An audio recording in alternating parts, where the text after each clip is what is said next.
Salve, coragitis hodie. Ego sum agrota.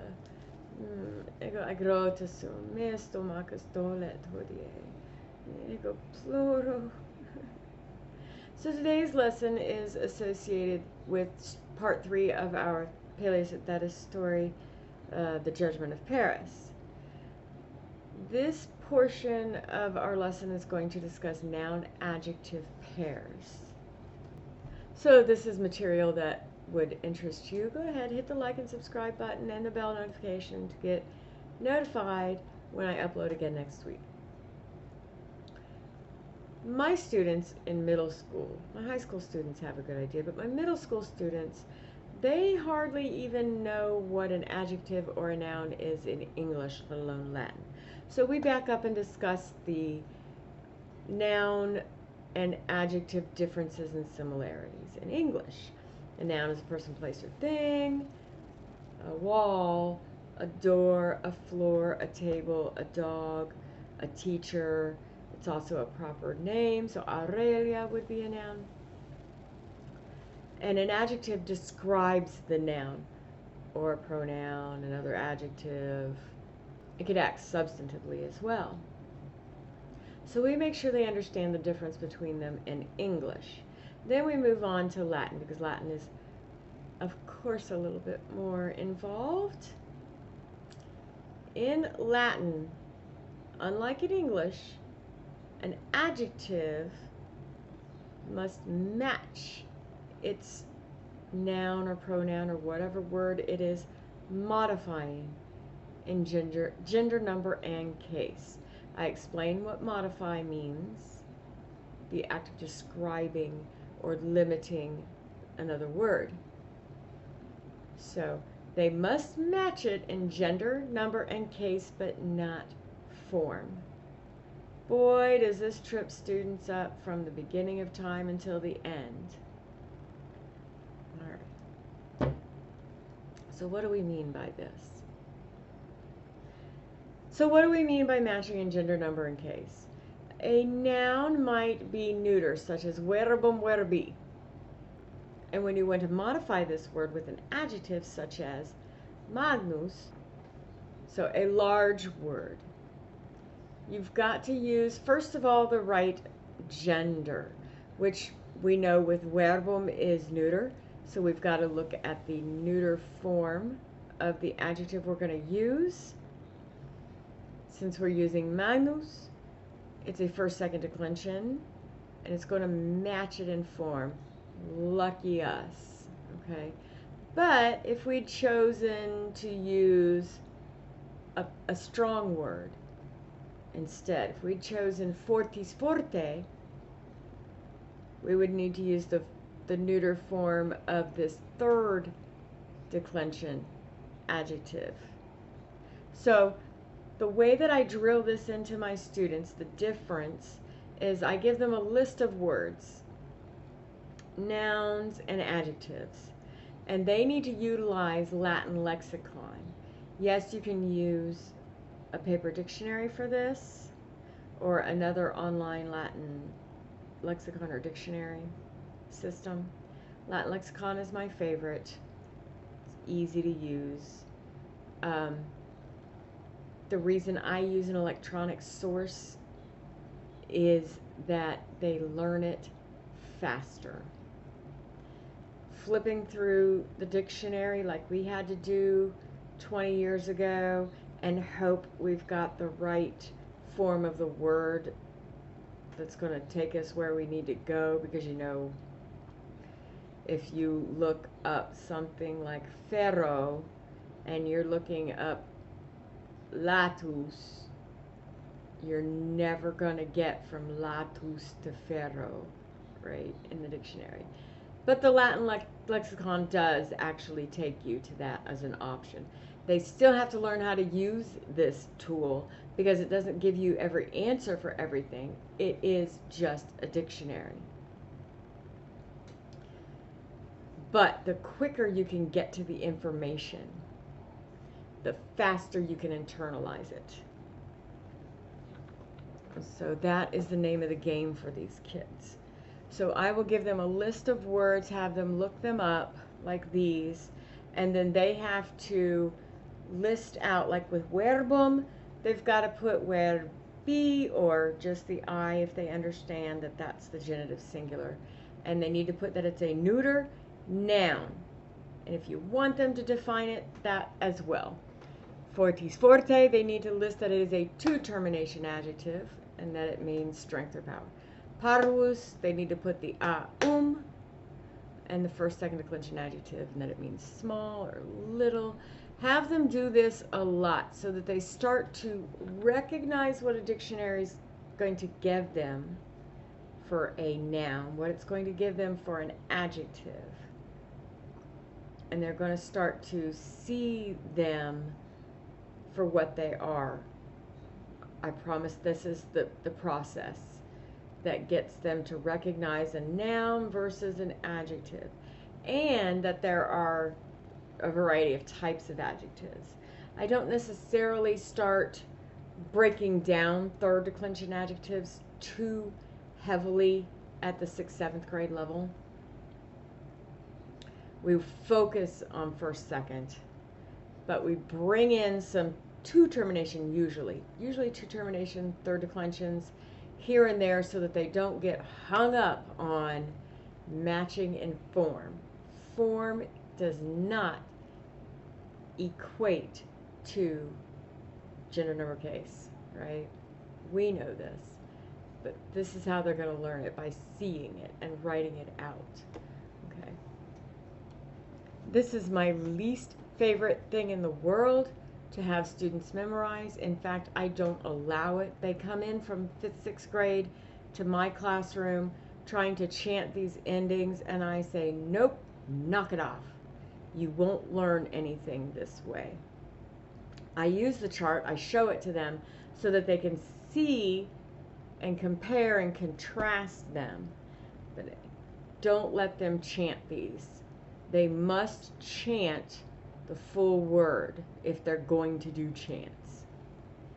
So if you're going to give me the ending for Magnus in the masculine, they must say Magnus, Magni, Magno, Magno, Magno, Magne. Remember that E is not, it's an E here for vocative in the first declension, or I'm sorry, second declension adjective ending. And then the plural, magni, magnorum, magnis, magnos, magnis, magni. I don't allow them to get away with just the endings. Because now, if they have given you just the endings, and you say, okay, so what is the ablative, singular of magnus They're going to go, us, e, o, oh, no. That's a whole nother process they need to go through to connect that. So I nix that right away, and you find that give me the ablative becomes da, da, da, oh, my, no, and it's much faster this way. Do it with nouns, do it with everything else. So what I will do then, after they get the idea that there's a difference between first, second declension and third declension adjectives, then I will give them a list of words that's a little bit more intense, because now you've got to match the word with the adjective. And remember, certain words in the first declension noun category are actually not feminine. We do discuss that the words that describe a person, a noun that is a person and a position or a job, like a farmer or a poet or a sailor, and there are a couple others, I don't remember them off the top of my head, but they're masculine even though they have feminine looking endings and they're part of the first declension. Guess what?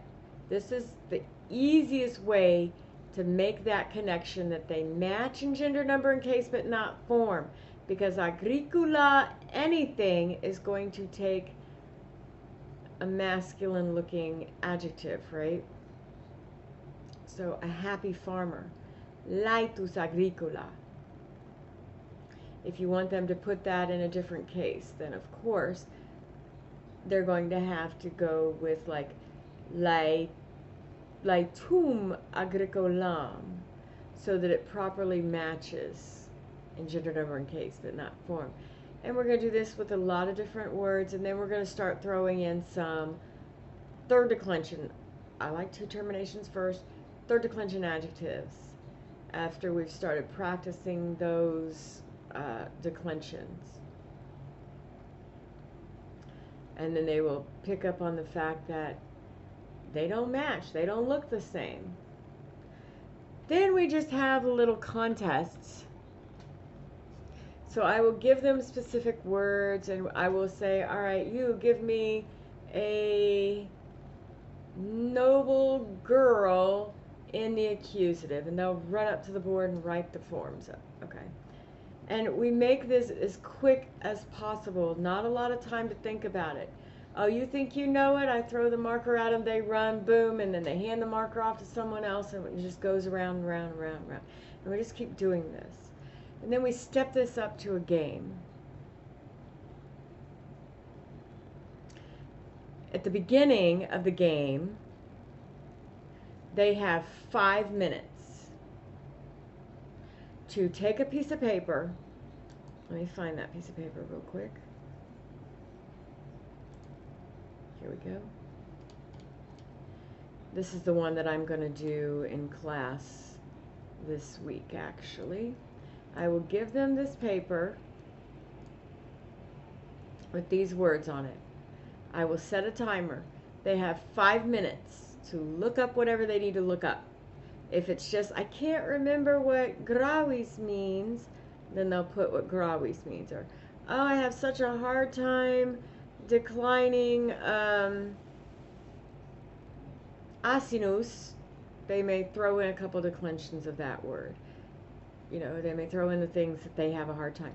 The point is not to give them time to look up everything. They need to be able to fire those synapses off in there and get them making connections to remember, okay, querer is quick, querer is quick. I know that. I don't need to write that down. Poker is pretty. It's a first, second declension adjective, boom. I don't need to write that down. I know how to decline those. Just find the ones in here that cause you trouble. Write them down. Buzzer goes off. I have 8 students right now in my middle school class. I'm lucky I have a small class. Actually, I would like a bigger one, but hey. They're going to pair off and 2 by 2 go to the board. They're each going to get the same sentence. So I will start them with, the miserable girl is crying in English. They've got to come up with the Latin.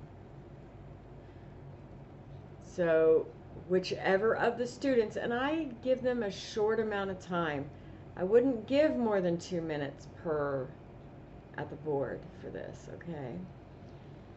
A minute is even better, and I may step it up to 90 seconds for round 2 and 2 minutes for the final. Whichever student gets it correct, we throw a piece of candy at that student and they move on. The other student goes, they go sit down. And they become part of the chorus. They become part of like the chorus. So they get to yell out and fix mistakes afterwards. After I've already said, nope, nobody's correct. You are the closest, you move on. How can we fix this? The chorus can shout it out. So then we have 4 students left out of this round. They go head to head, right? So 2 will get this sentence, and then 2 will get this sentence. The winners of this move on to the final, which I step it up in a little bit of difficulty. The winner of the final sentence gets a full-size candy bar. They like this. They also like being able to say, ooh, I beat you there. My students are very competitive. But just a candy bar means so much to these guys. They don't get, their parents are very strict. I teach at a private school, and they don't get candy and stuff like that very often, so this is a big deal for them. The point of this is to do it quick and to have your answers ready to go. Because yes, I have faith that you could go, okay, the miserable girl is crying, and translate it properly. But when you're in that time crunch where you need to, yes or no, boom, move, move, because you want them to be making quick decisions on this. You don't want to slow down for even a second if you can. So have the responses written down somewhere. Create your little sentences, have the responses written down somewhere so you can go yes, no, boom, boom, move along. They love this game and they learn quickly, and guess what? They're going to start being able to form their own sentences a little quicker as well. So this is actually what we're going to do in class tomorrow. But if you have any questions or suggestions concerning this little flash lesson, please feel free to drop a comment. Also, remember, like and subscribe, hit the bell notifications so you will get notified when I upload another one of these next week. Check out the website. You will find free resources that change and get uploaded all the time. And there are some paid resources as well, for which I appreciate any support. I don't work a lot of physical hours. I do a whole lot of this for free, so I can buy my puppies food and take her to the vet later with your support. I appreciate it. Anyway, if you have questions, let me know. And gracias te Biago. Esto bene. Vale.